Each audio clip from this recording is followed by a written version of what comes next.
Welcome to Open House with Gerry Cornejo, where we feature people, places, and things that are in the news or should be in the news.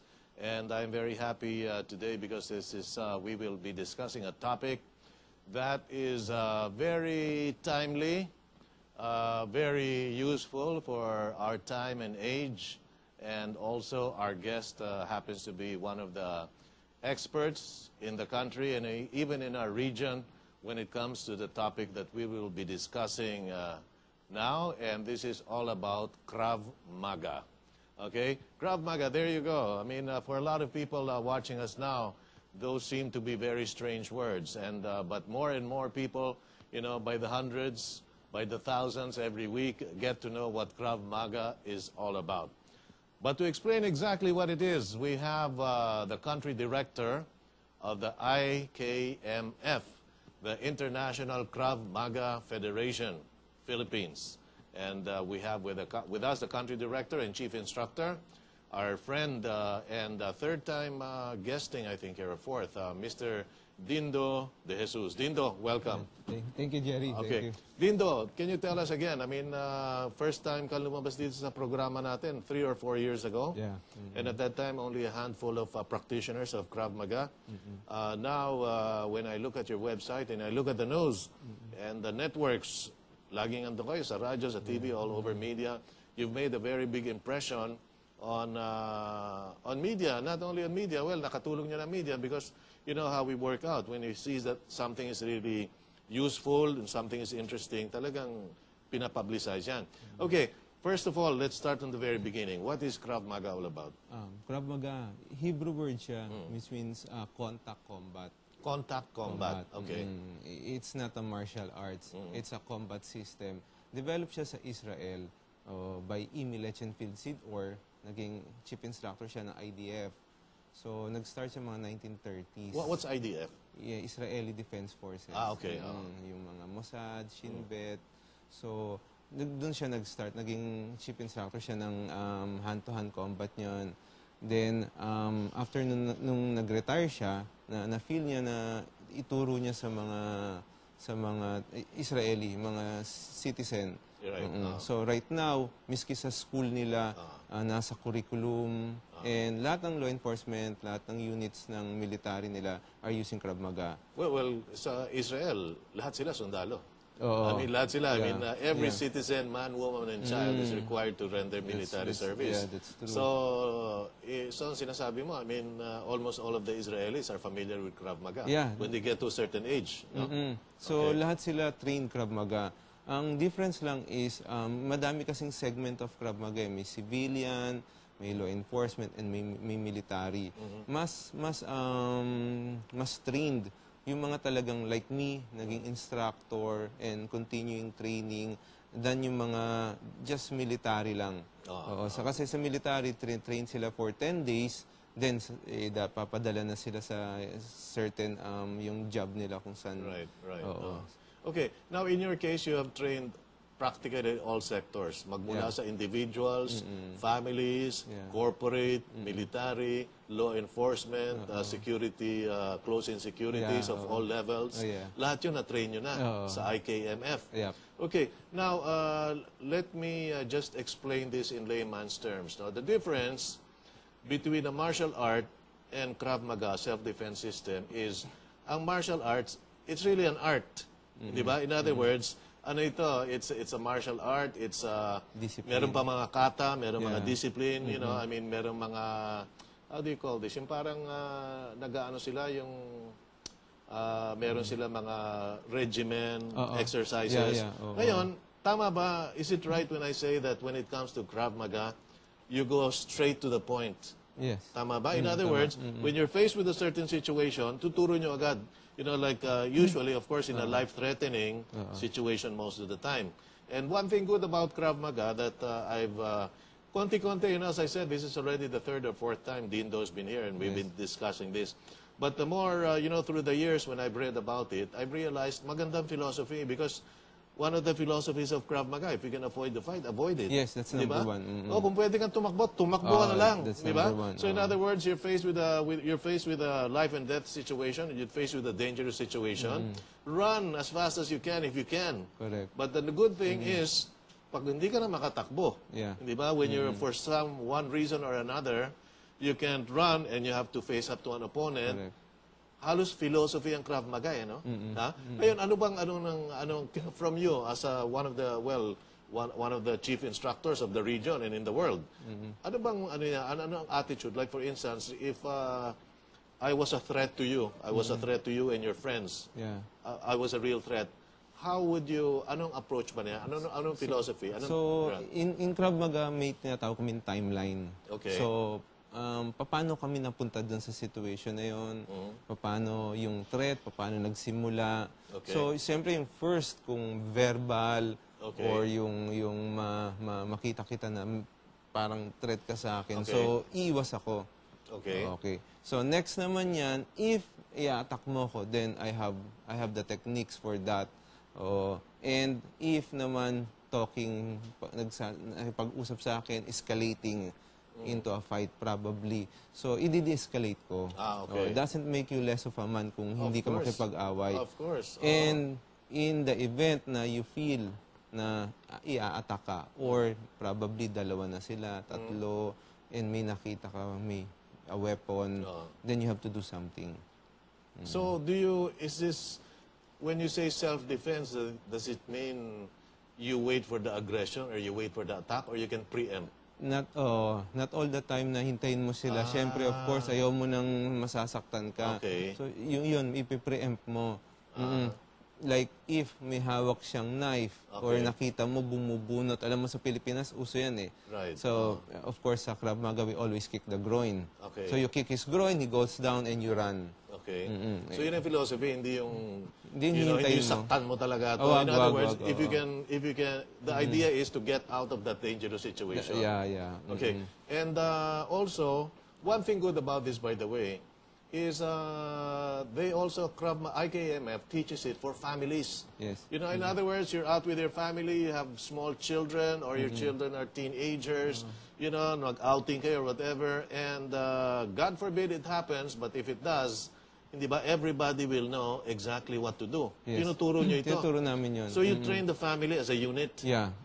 Okay. So, kasi in Krav Maga, we also teach you mind settings. So, paano, let's say, sa family, doon pumapasok yung third-party protection. If, let's say, ako lang ang nag-train ng Krav Maga, for some reason, yung mga anak ko hindi makapunta sa training. Okay. So, kung paano ko sila i-move away from the danger, how can I protect them? Okay. O, dealing with two guys, pero hindi sila makakagalaw. Of course, pag hindi train, masya-shock yun. So, may third-party protection na sinasabi. Iba pa yun sa VIP protection. Right. So, I have to defend my family. How? I have to move. Like, let's say, naglalakad ka sa park, hawak-hawak mo yung asawa mo or girlfriend. Then, suddenly, there's an attack. Knife, gun. So, ang first gagawin mo is to move yung loved one mo away from the line of attack. Ayun. Somebody stabbing, so you have to move. May technique that sa ganyan, paano mo siya alisin. And, simultaneous self-defense. Okay. So, you're defending her. At the same time, syempre, dapat ikaw, wala rin mangyaring masama sa'yo. Of course. So, hindi mo madedefend siya kung nasaksak ka or bumaksak ka sa ano. So, yun. Pero mas maganda talaga kung lahat marunong. Of course. Isang unit kayo na you really So you can train. really train as a family? Yes. Meron. Ngayon, all ages ito. Anong All pinakabata mo? I guess maski 6, 7, 8 years old, maturuan mo kung ano dapat niyang gawin. Hindi ba? Yeah. Pumalag or mangagat or whatever. Kasi ang maganda dyan sa Krav Maga, may tactics eh. Yeah. May tactics eh. So, may mind setting, may tactics. After that, syempre, yung skill, yung technique. Then, syempre, after everything, paano na gagawin mo? Okay. Now, Dindo, let me interrupt you here. Sa TOC lang, can we show some of the pictures na yung mga iba bigay ni Dindo, yung mga iba din-download ko? So, while you're showing it, we will also be describing some of it. Yan. Ang kamukha nito, this is a knife or a gun attack? A gun, oo. Handgun threat yan with two hand. Okay. Oo, kasi tinutukan ka ng two hand. So, you have to First, you have to control yung knife. Okay, or the Oo, weapon. The weapon. I'm sorry. In this case, handgun. So, move it away sa line of attack sa'yo. And you have to do a double hand control. Okay. Kasi malakas siya, dalawang kamay ang hawak niya dun sa handgun. Ang counter-attack mo niyan is kick sa groin. Okay. Can we just go through the pictures? Ito naman, babae. Yeah, oo. Di ba? So, may mga women's seminar kami, like nung Exclusively last Sunday. for women? Meron, kasi may mga babae gusto nila, sila lang eh. Of course. Pero mas maganda if we train regularly kasi ang attacker mo naman sa street, lalaki. So, ito is a bear hug. Bear hug, hands-free. Nakatalikod ka, Bigla kang yinakap, binuhat ka from one place to another, probably for going for a rape or kidnap. So, ang first, robbery or control, somebody will be punching you. So, ang first option mo yan is elbow strikes. Okay. And the good thing about this is you go straight to the point eh. Yeah. Hindi ba? In other words, pag ito mangyari, ito mga options mo. Kung libre kamay mo, this is what you do. Kung libre yung legs mo, itong gagawin. Ngayon, ito naman, what do you teach here? Para the vital points? Or? Yan is straight stab. So, straight stab, of course, gumawa ako ng ang hand defense dyan, moving away yung stabbing hand away from me. Then moving diagonally forward, and at the same time, as fast as possible, I punch yung attacker. I suppose you also, I guess one very important thing here is you teach where and what are the most lethal or painful punches, kung anong parts ng anatomy. In other words, sa head, ito mga pinaka-points. Sa katawan, ito. Pag nakatalikod, ito. Yeah? Okay. So we just, ito, ano yung ginagawa nito? Pinag-protektahan. Yan yung third-party protection or VIP. I see. Yan, So, tinutukan ng barel yung probably si Gina, yung girl, siya yung VIP ko, tinutukan ng barel. Then I have to move her away from the line of fire. Okay. And at the same time, I need to control yung handgun. Okay. So ako yung bodyguard dyan.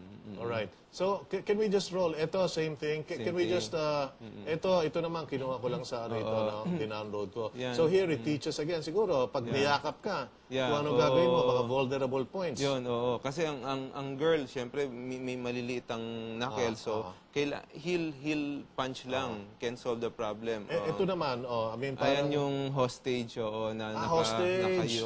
Kaya pala kayo nagtuturo sa bangko. By the way, KRAV MAGA, tinuturoan din sila sa mga, banks, corporate scenes. Ito, ayan, same friend thing. ko yan, si Kirk Copeland. Director yan ng Australia. So, yan, hostage. I teach that also. Okay. Yan yung mga hostage situation. Yan is with a stick-like, somebody will be punching you with... ito hostage yan naman din. hostage, hostage. I know those guys.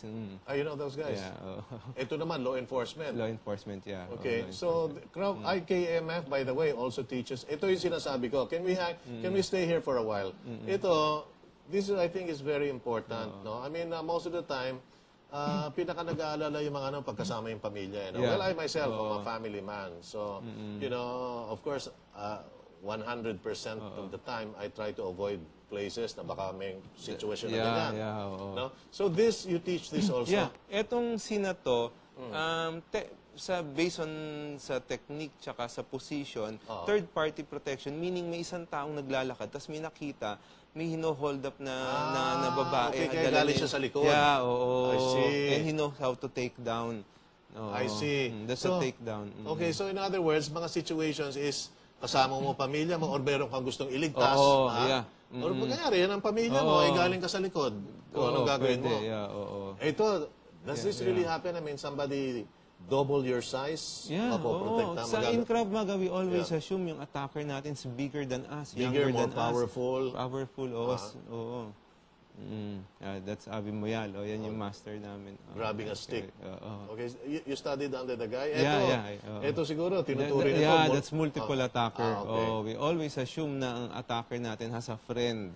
So, lagi ang mind setting namin is to scan for a second problem, hindi yung isa lang.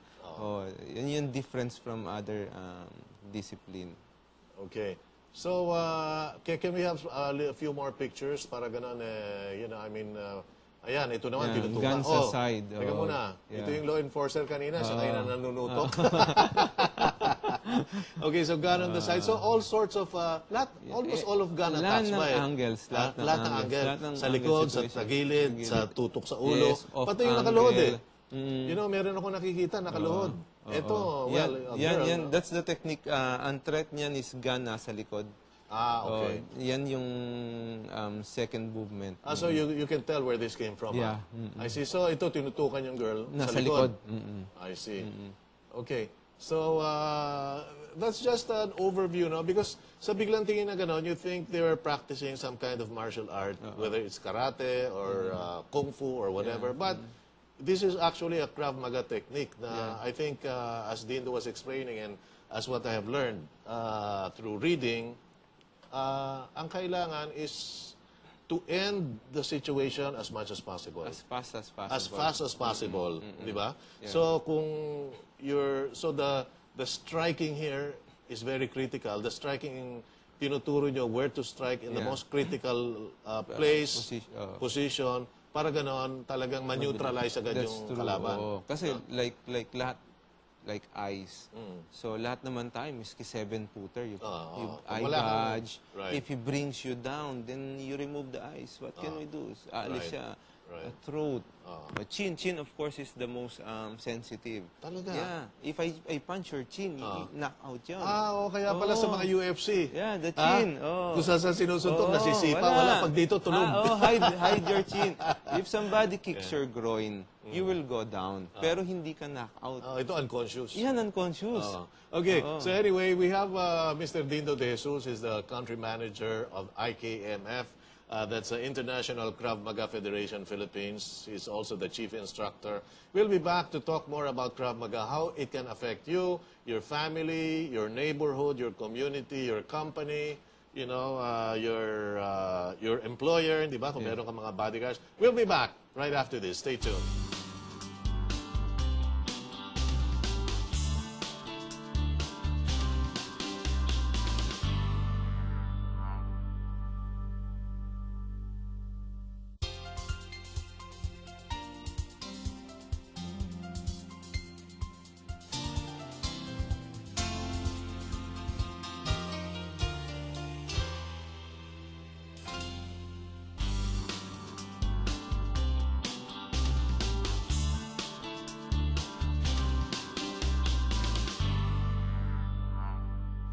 Welcome back to Open House with Gerry Cornejo, where we feature people, places, and things that are in the news or who should be in the news.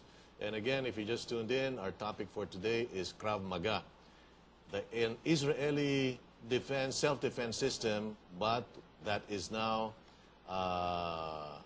internationally popular, internationally being practiced, not only by the Israeli forces, but mga law enforcers as well as the military in practically all continents.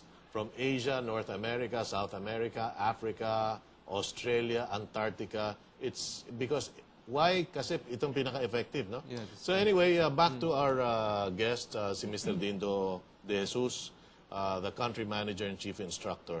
And let's go one by one. Kanina, pinag-usapan na natin, like, individual protection, of course, individual. From individual, pwede rin tayo nasa family. Sa family. Diba? Family. In other words, third-party protection. Yeah. Now, let's get into, because earlier you were telling me that one of the top executives sa Pilipinas, no, he's really one of the top. He's the cream of the cream. You know, he's there, one of the 10 biggest, no? And tinuruan mo yung ano nila, yung close-in security, which numbers more than a dozen, no? So, what exactly did you teach ito mga ano? Because somebody might be here and wondering, you know, I want to teach, di ba? Gusto kong matutunan ng mga bodyguard ko rito, mga security guards. So, what exactly did you teach the bodyguards of this businessman? So, yung first course is yung mga attacks, first is yung simple attacks lang sa businessman, yung mga petty, yung lalapit sa businessman or sa politician, kakamay na ayaw bumitaw yung kamay. Tapos, siyempre, going for yung assassination. Ano na yun? Pinaka-grabe na yun. Then, ang pinaka-importante is yung positioning nila, how to move yung BIP away from the line of attack, number 1. Number 2 is getting away from the threat, yung scene. Paano yung systematic of course, the KRAV MAGA Israeli way in extricating your VIP. Okay, now let me just ask you, because I suppose that this top executive is already paying top money for the people surrounding him para protektahan siya. Yes, true. But despite this, marami pa rin silang hindi alam. I mean, I'm sure nag-training din ito mga ito, hindi ba? Nag-train sila. Ang problema, so I don't know normally badmouth. So yung ibang, and so they train. Tapos makikita naman nila yung difference eh. Sabi, okay. Coach, this is much more effective. I have lots of story kasi I've trained lots of bodyguards. So, yung movement pa lang, yung pagka-stick na yung attack, knife yung attack. So, doon nila nakikita. And of course, yung drawing of gun. Paano yung systematic na, paano how to draw your gun. The problem right now is, ang mga tao, porket may gun, kala nila invincible na sila. If somebody charging a knife, probably 10 feet or 15 feet towards you, the moment na ikukunin mo yung gun mo, wala na, that's it. Saksak ka na. So in other words, a guy with a knife 10 feet away attacking you, kahit may baril ka, wala na. tatamaan ka pa rin. Tatamaan ka.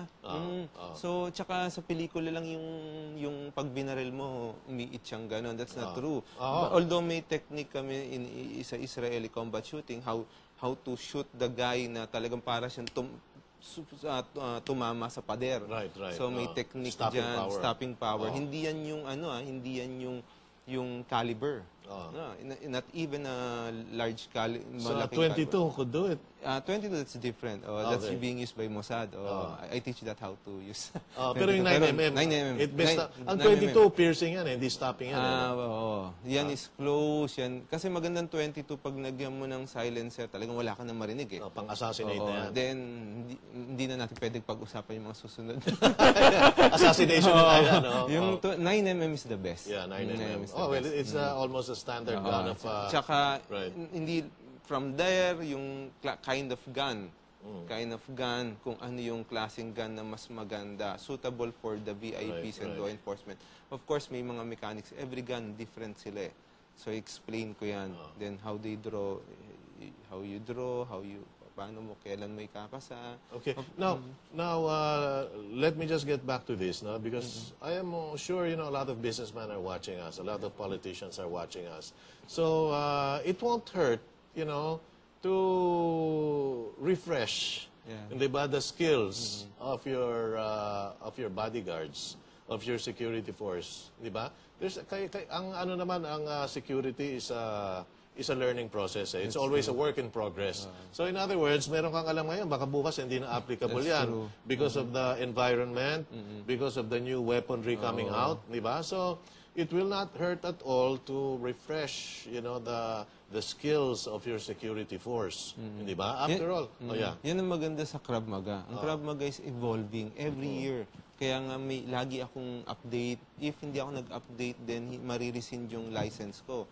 Really? Yeah. So, evolving yan. Yung technique probably kahapon, may nangyari somewhere sa ibang bansa. So, ito yung bagong technique. Which is better. Yeah, tas yung mga behavior ng mga magnanakaw and every na salbahe, nag-iiba eh. Right. And in the advent of the internet, YouTube, nakikita nila eh. Yun ang delikado eh. Nakikita nila yung mga klase, yung mga approach. Right. So, dun pumapasok yung KRAV MAGA. Right. And also, you are also teaching this sa mga korporasyon because on our last segment, please take note, have some pencil and paper or yung mga laptop nyo and tablets, take it out because we're going to give you information on how to get in touch with the IKMF, whether it's for individual training, family training, corporate, security for VIPs and politicians, di ba? So we will be giving you those details later on, so please get ready for that, no? Because they have a website, they have two, saan yung you have yung first sa Summit Wellness Center, which is Tectite Building. Ortigas. Okay, so there's one center in Ortigas, then there's one in Salcedo Village in Makati. So this, I thought before you had meron kayong Ayala, wala pa? Or? Wala, baka next year sa Quezon City. Probably. Okay. So, what you're going to, baka next. So now, two centers. One in Ortigas, you know, and one in Salcedo Village. But of course, yung mga corporate, tsaka yung mga, if you have a security force, kayong bumibisita mismo, pinupuntahan nyo mismo may mga corporate na gusto sa gym namin. May mga corporate na we go there sa parang hall nila. Meron namang madami sa security sa lugar nila. Ayaw makita ng iba, of course. Kasi kung sa gym may mga titingin. Are you free to mention some of these institutions or well, first of all, nakapag-training na kayo sa PNP. Yeah. Sa PSPG. PSG ni Noynoy, ng presidente. One day tinurong ko. Okay. So there's the PNP, the PSG. Sa military, ano mga branches na medyo na-training? Meron akong na-train sa may Bukidnon. So, pero yung dito sa atin, wala pa eh. May mga inquiries kasi sa mga balikatan, yung mga Marines, yung mga alam nila na KRAV MAGA. So, kinakausap ako pero wala pang nagmamaterialize. How about, can you mention some corporations which have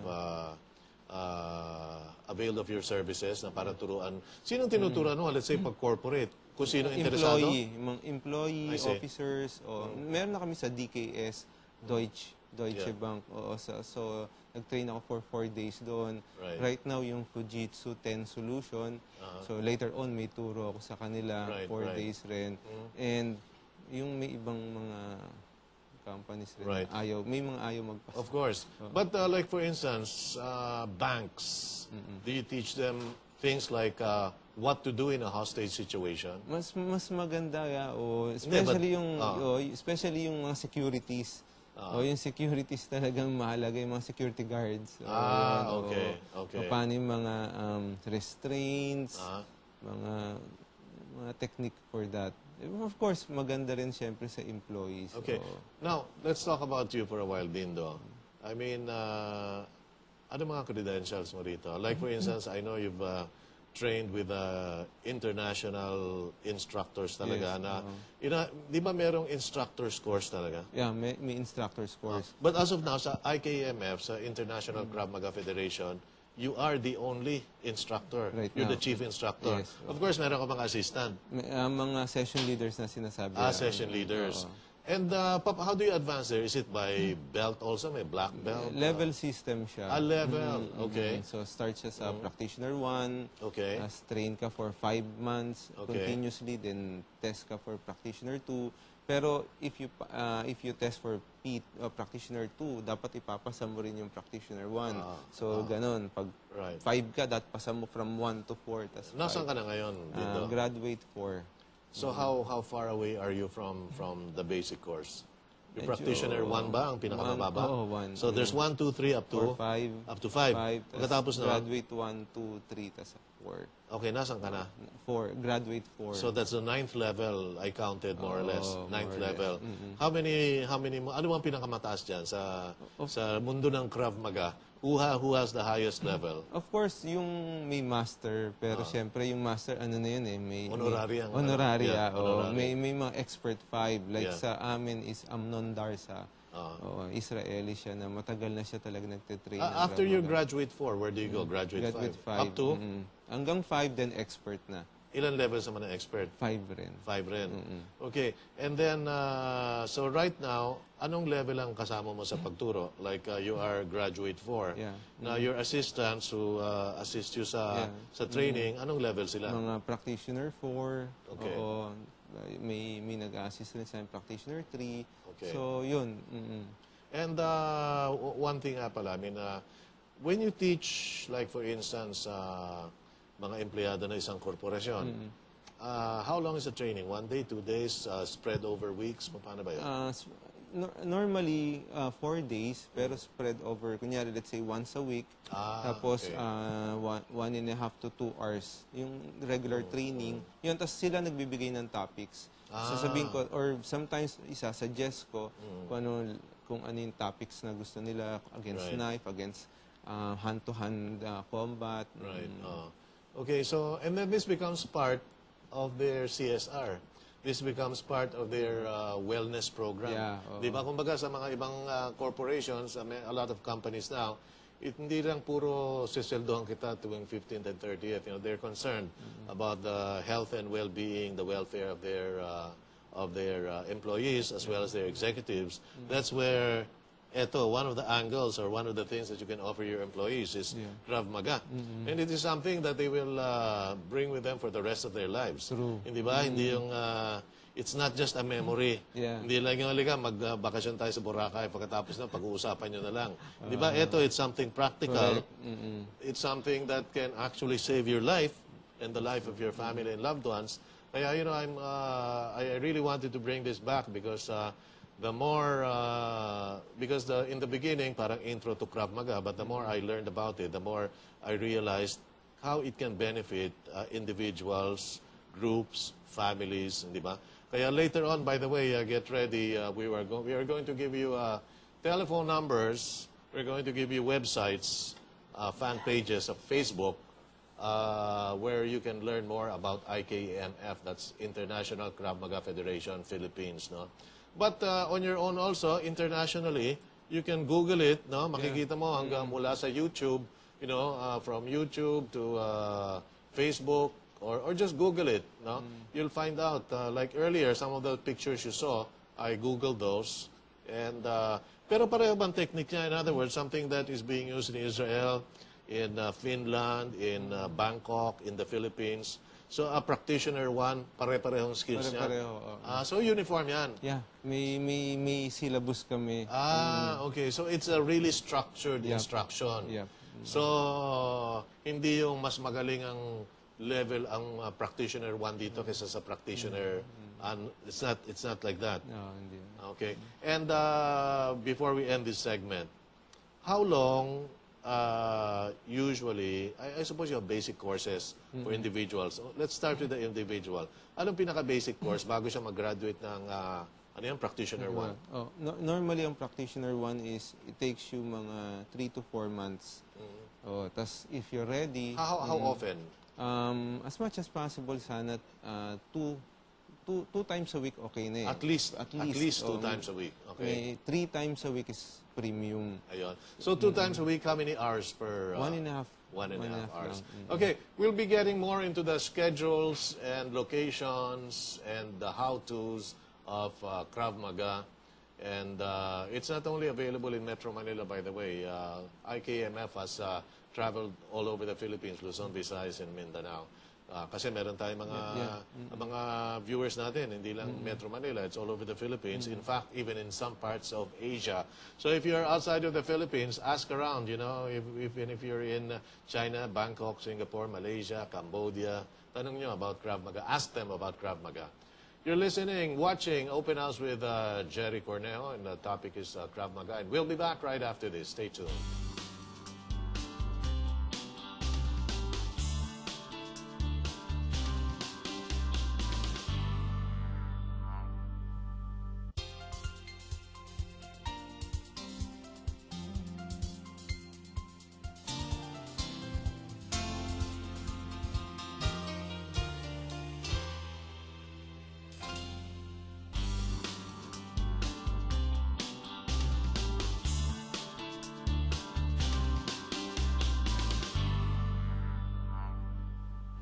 Welcome back to Open House with Gerry Cornejo, where we feature people, places, and things that are in the news or who should be in the news. In this case, if you just tuned in, the topic has been in the news lately in the Philippines, but internationally for a longer period of time, especially in Europe and the USA. And we're talking about KRAV MAGA, the Israeli self-defense system. And with us, we are fortunate to have with us the country manager of IKMF, International KRAV MAGA Federation, Philippines. He's the highest-ranking instructor in the region, in the Asian region. And so we have with us Mr. Dindo de Jesus. So Dindo, welcome back. Ngayon, earlier we were talking about the different areas na tinuturuan nyo ng KRAV MAGA. So again, from individuals to families, corporate, no? Yeah. And military, police, VIP, at saka mga VIP. Bodyguards. Okay. Ngayon, And let's do this early. I don't want to do this pag mamaya naghahabol tayo ng panahon, ano? So if you're interested, whether you are individual, whether you want to train as a family, you know, as an organization. Yeah, Di ba? O palagay natin, basketball team kayo, football team kayo. JCI na gano'n. Ayan, no, as an organization. You know, you can do it for your community, for your organization, for your barangay. We're going to be showing contact numbers. So let's do it now kasi usually yan.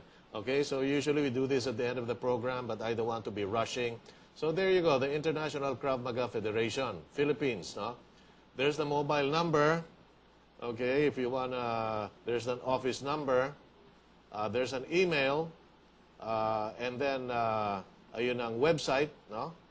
And we have a Facebook. I guess yan ang pinaka-popular. I mean, 40 million Filipinos daw ang member ng Facebook. So just go to facebook.com/ tama? IKMF.Philippines. Okay? Sa Twitter, ayan, at IKMF Philippines. Okay, and again, let me just mention the numbers very quickly. Kung medyo malabo mata nyo, di ba?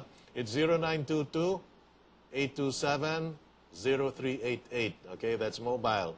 0922-827-0388. Ang landline, it's 63-211-7261. Pero 211-7261, direct dial, no? 211-7261. And yung mga gym nyo, okay na yan, ano? I'm sure by now they've copied that. Okay, so where again are your gymnasiums? The exact address? Sa Summit and Wellness Center. Okay. So, 4th floor siya, West Tower, Tech-Tite Building, Philippine Stock Exchange, Exchange Road, Ortigas Center, Pasig City. Okay. And FTX, Fitness Exchange, 3 Salcedo Place Building, Tordesillas Street, Salcedo Village, Makati City. Okay. And, well, most of the people watching us now are on Facebook anyway. So go to facebook.com/IKMF.Philippines. Okay?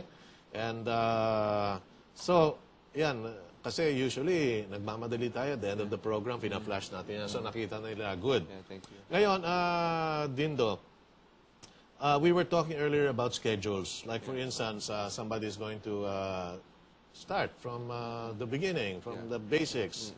So, sinabi mo, it's going to take around 3 to 4 months of at least two sessions a week. Yeah. And 2 sessions a week and anong tawag nito? 1.5 hours per session. Okay. Ngayon, what will they learn after if they graduate from the basic? Ano yun? Practitioner 1? Practitioner 1. What will they learn? I mean, anong level of skill nila? Yeah. Ang Practitioner 1 is what we call yung operator. So, madami siya. May striking na siya, prevention, of course, yung timeline. Sa choke, choke front, choke sa side, choke sa back, choking you while nasa ground. So, the most common? The most common, oo. Pero yon madami na. O, getting up from the ground, paano, syempre, pag bumaksa ka, paano tumayo aggressively, may kalaban ka. Of course, yung knife attack, 360, somebody stabbing you from up, tapos somebody stabbing you yung sa downward. Oo, yun. Okay. So, on the basic course, you learn things that could happen in the street. Ha? Yung palagay natin sa mga hold-up, sa mga rumble, sa mga biglang nagkaaway lang dyan. Yes. Di ba? So, you learn all of those things. Yes. And, anong level ka dapat umabot and how long will it take for you to have really enough confidence na you'll be able to protect yourself? Like for instance, dun sa this is just the basic. Yeah. So, anong level and how long na medyo talagang ang confidence mo medyo mataas na? Ang maganda sa training, Jerry, kasi yung Practitioner level 1, mukha lang siyang basic. Pero during the training, doon nila mafe-feel. Kasi we're concentrating on how to survive. Okay. So, iba yung approach ng training ng KRAV MAGA eh. So, they can see it sa Facebook namin, sa website namin, how we train. So, yung iba, after a month or 2, yung confidence level nila tumataas na. Kasi na-experience na nila being attacked. So, we train, I train my student as close sa reality without hurting each other, of course. Hindi naman full contact. Walang full contact. So, yun, dun pa lang, yung confidence sila, they can block, they can move, body defense, hand defense. So, dun pa lang matututo na sila eh.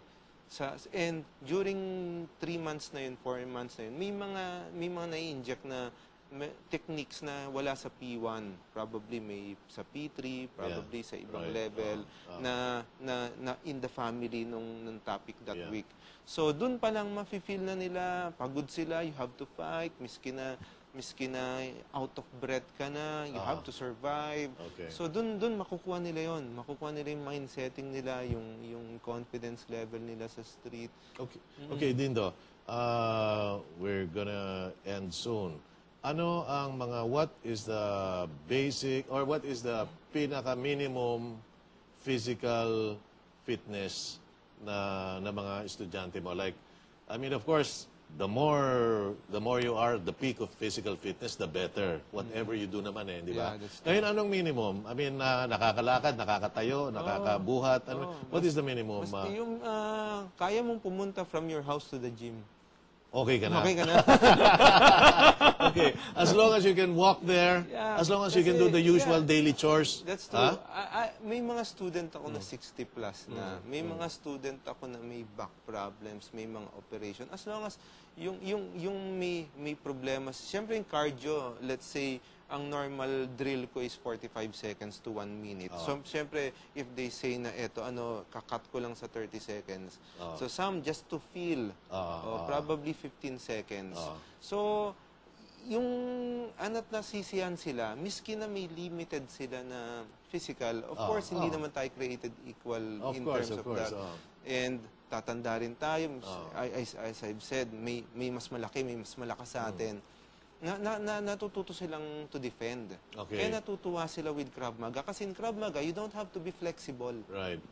Of course, you don't need to yung makasipa ng mataas. Right. Or you can jump. Ito practical ito. Very practical. Very practical. Straight to the point. Okay. Now, lastly, ito, I mean, very, very short lesson. I'm just curious. Yeah. For instance, somebody is facing you. You want to disable the person right away. Okay? What part of the body do you hit then? So, magkatapat kayo na, alam mo, uupakan ka na no? Anytime now, any second now. You better preempt it. Where would you hit him? If nakatayo, then groin. Groin, ha? Kick sa groin lang. Okay. Yun, Hindi sa eyes?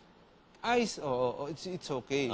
Eyes is in a punching distance. Of course, eyes, throat, of course, chin, kung nose. Nose is enough. Magluluha yan. Kung nakatalikod? Kung nakatalikod, back of the neck. Totoo yun, That's it. Tapos yung sa na yun. sine, back of the neck talaga, It kills. That's it. Nakakapatay pa. Yeah. Okay. So anyway, thank you very much, Dindo. I mean, this topic can go on for weeks, no? Kaya we just gave you a taste of it. And pinaka-importante nito, we gave them the idea what KRAV MAGA is all about. Yes. Again, this is not a martial art. This is a practical self-defense method, no? And again, na-flash na namin yung mga numbers nung kanina, so we don't have to rush into that. Now again, if you want to just sa Facebook lang, if you want to go to Facebook, go to facebook.com/IKMF.Philippines. And very quickly, number, mobile, 0922-827-0388. Okay, KRAV MAGA, look for Mr. Dindo De Jesus, the highest ranking instructor in Asia and one of the highest ranking in the world, definitely the highest ranking in the Philippines. Kaya you're in good hands when you go to him. So again, Dindo, maraming salamat. Thank you, Gerry. More power to KRAV MAGA and to all of you people out there. Make it, get into something productive, and this is one of the things that you can do. Diba? I mean, something that you will learn and bring with you for the rest of your life. So I'm Gerry Cornejo. This is Open House with Gerry Cornejo on GNN. And until next week, I love you. God bless you. Take care.